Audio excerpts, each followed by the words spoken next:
Today, President Obama and other world leaders gather in Russia for the G20 summit.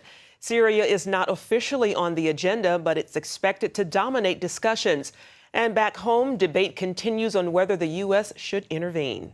A tense moment for President Obama today as he faces off with Russian President Vladimir Putin. Putin backs the Assad regime and says the U.S. is lying about Syria's use of chemical weapons. He's warned President Obama not to take action in Syria without UN approval. Only the UN Security Council could sanction the use of force against a sovereign state. But the U.S. moves forward with its plans to punish Syria. President Obama monitoring the votes of lawmakers here at home and calling for a strong international response.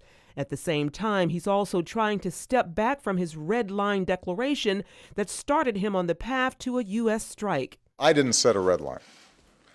The world set a red line. The world set a red line when governments representing 98% of the world's population said the use of chemical weapons are abhorrent and passed a treaty forbidding their use even when countries are engaged in war. Back in Washington, the Senate Foreign Relations Committee passed a resolution that would give the president the authority to strike Syria. But it's still unclear whether it can pass the full Senate or House. Wednesday, Secretary of State John Kerry tried to convince House members to vote yes.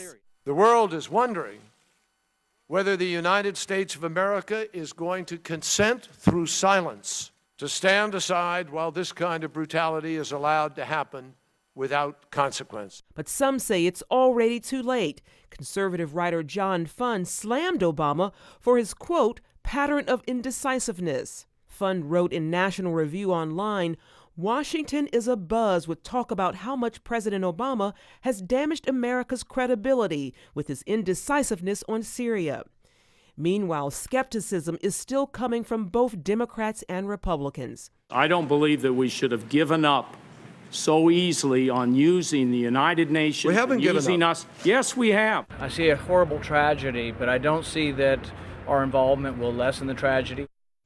Meanwhile, in Syria, the brutal fighting continues. Al-Qaeda-linked rebels attacked a Christian village held by the Assad regime.